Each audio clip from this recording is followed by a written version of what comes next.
We're beginning a lesson on inequalities, and I've got some rules for solving inequalities listed right here.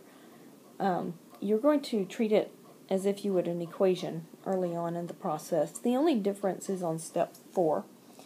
In step 4, it talks about multiplying or dividing by negative. And when you do that, you're going to change the direction of your inequality. So if you have a greater than and you multiply by a negative, you're going to change it to a less than.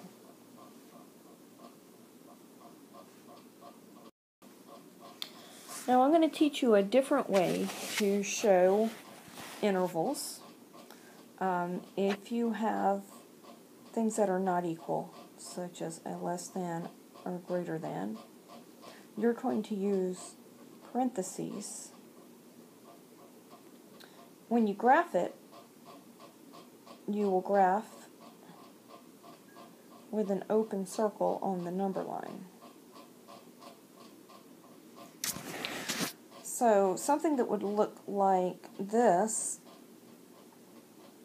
x greater than 3, on a number line, you put a 3 on here with an open circle, and then graph everything that was larger than 3. Now this arrow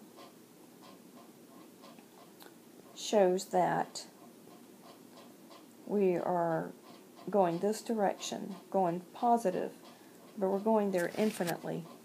So arrows and infinities go together. So we're going to begin at 3, and we're going to go to infinity. Now the interval requires closing, and so these parentheses says that the interval of your answers go from 3 to infinity, but x is not going to be equal to 3. It's just going to begin above 3. So we do also have notation for an equality with a greater than or an equal sign, or, oh, that was a less than, or greater than or equal to. And so let's look at x less than or equal to 3. And I like to graph them first. So when you have equality associated with it, that means 3 can be in part of your answer, and you are going to graph with a closed circle. And so we'll put our 3 on our graph, we'll close the circle, and it's all the numbers less than 3, and the negative moves towards the left. Well, like I said, infinities and arrows go together. We're going to read this graph left to right. Now, and infinity always, always, always uses a parentheses because you can never get to infinity. Well, we're on the negative end of infinity, so we need to do this. And we have negative infinity all the way up to 3. But here's the thing, 3 is part of our answer. It has an equal sign, so we'll use a bracket.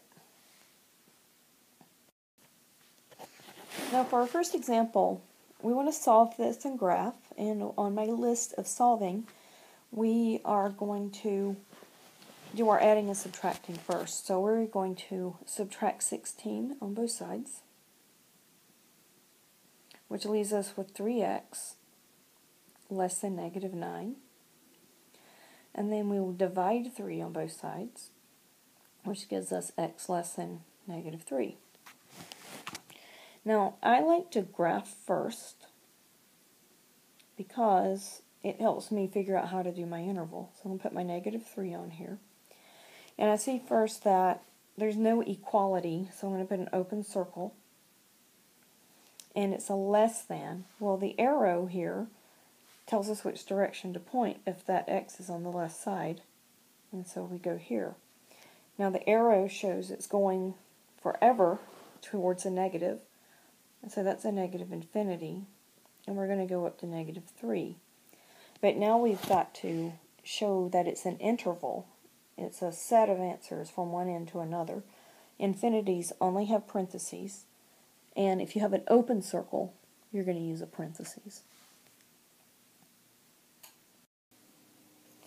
So let's look at this other example. We do have a fraction in it, and we're not afraid of fractions.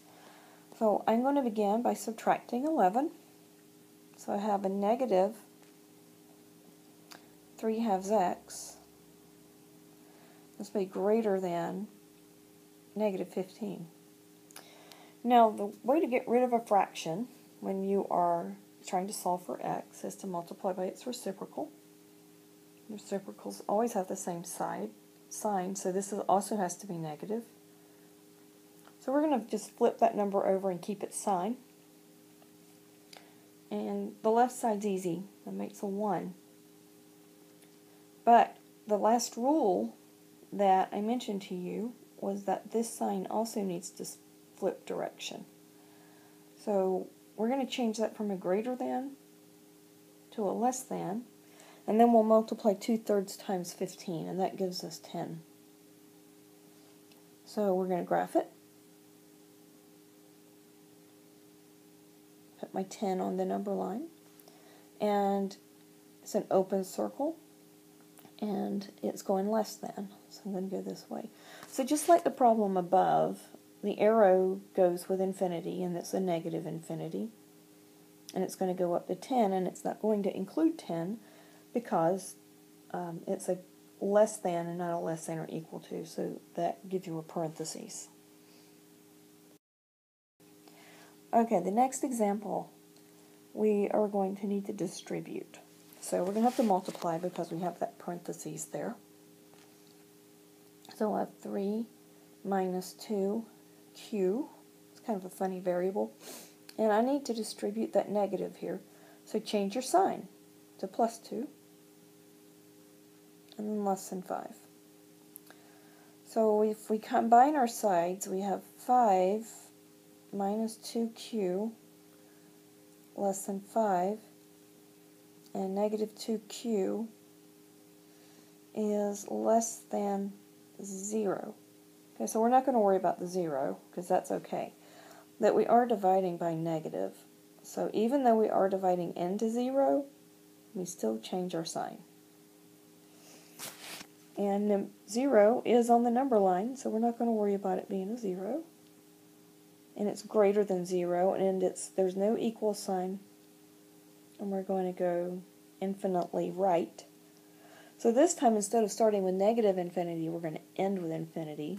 And since we have an open circle, we're going to use a parentheses with a 0 to start our interval. And then go up to infinity and close the parentheses. Okay, example 4. We're going to distribute everything first, which gives us 5x minus 35 plus 2 minus 2x greater than 3x minus 33. And we need to combine some things. So we've got a 5x and a negative 2x, so it gives us a 3x minus 33 greater than 3x minus 33. Okay, that's basically saying one number is greater than itself, and that's not true. So when we have things that aren't true, whether it's an inequality or an equation, if it's not true, it means there's no solution. And so it's possible to have no solution with inequalities as well. And when you have no solution, you don't have an interval. And so this gives you a beginning idea of how to deal with inequalities. And this is our lesson as a whole.